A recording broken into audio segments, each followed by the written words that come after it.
नमस्कार। Israel America के संयुक्त हमले से ईरान को काफ़ी क्षति उठानी पड़ी, लेकिन उसने अपने हौसले से ये सिखा दिया और दिखा दिया कि हौसला कहीं पेड़ पर नहीं लगता, या हौसले का कोई पेड़ नहीं होता जिसकी जड़, पत्ती, खाल, फल खा करके मनुष्य के अंदर हौसला आ जाए। ये परंपरा से नस्लों में पुरखों के दिया हुआ हौसला, उनके पराक्रम की देन का ये दर्शन है। तो ये तो उन लोगों को जो मौका परस्त हैं, ताकत का रूप देख करके चेहरा और आचरण बदल लेते हैं, वे सीख लें कि 30-40 साल से पाबंदी झेल रहा देश तकनीकी रूप से, बौद्धिक रूप से जिस चीज़ में वो अपना मतलब बुद्धि लगा सकता था, उसमें मिसाइल और ड्रोन बनाने में, सस्ते मिसाइल और ड्रोन बना करके उसने अपने हौसले से उन शक्तिशाली देश इजराइल और अमेरिका को घुटने टिकवा दिए हैं। उसका एयर डिफेंस सिस्टम दोनों देशों का, खाड़ी मुस्लिम देशों की सुरक्षा की गारंटी लेने का, और अपने वे बम वर्षक विमान जिन पे दुनिया थर्राती थी उसका नाम सुन करके, उनका भरम तोड़ दिया आपके हौसलों ने। सही बात है, लेकिन आपकी दो गलतियों ने आपको इस विध्वंस की तरफ ढकेला। उस पर भी आप विचार कर लें कि आपकी दोहरी बातें कि परमाणु बम नहीं बनाना मानवता के खिलाफ है, ये ठीक बात थी, लेकिन किसी नस्ल, किसी राष्ट्र को नक्शे से मिटाना ये भी अमानवीय है। तो अमानवीयता उधर कर रहे हैं तो इधर ये मानवता, तो ये विरोधाभासी है आपकी बातें। इस ट्रैप में आप फंस गए। इजराइल हमेशा उस मुस्लिम देश को या कोई भी देश हो जो उसके गलत कार्यों को, सीमा विस्तार को, दूसरों को चलने की तरफ दुनिया टेंशन ना दे, तो वो किसी मुस्लिम राष्ट्र जो उभरता हो, जिसे चुनौती मिल सकती हो, उसको टारगेट बनाता है, उसके खिलाफ नैरेटिव बनाता है।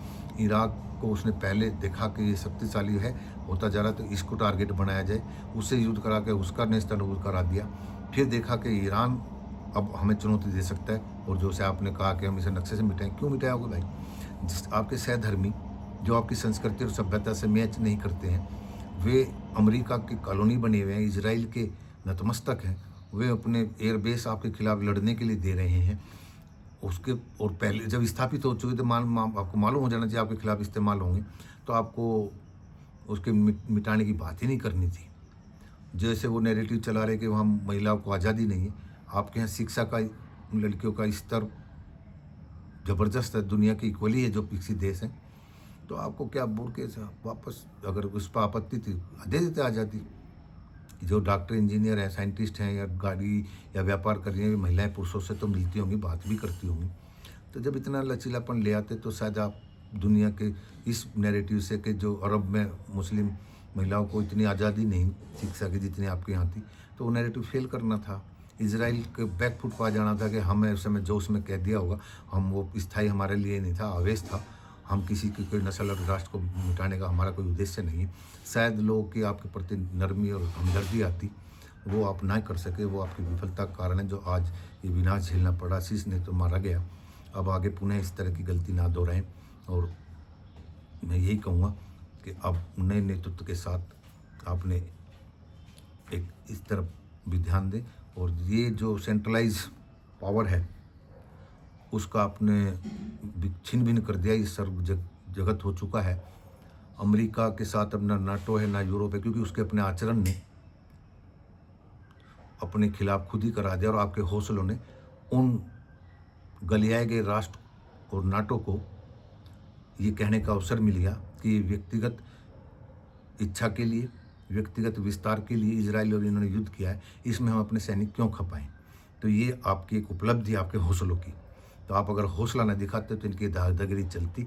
वे भी डर रहे थे, क्योंकि टैरिफ लगाना, ट्रेड डील थोपना, ये सब इस हौसले ने ध्वस्त कर दिया। अब नैरेटिव दूसरा बनेगा, अब पावर सेंट्रलाइज नहीं होगी, सबके अपने अपने हित के लिए निर्णय लेंगे। आपके हौसले की मैं सलाम करता हूँ।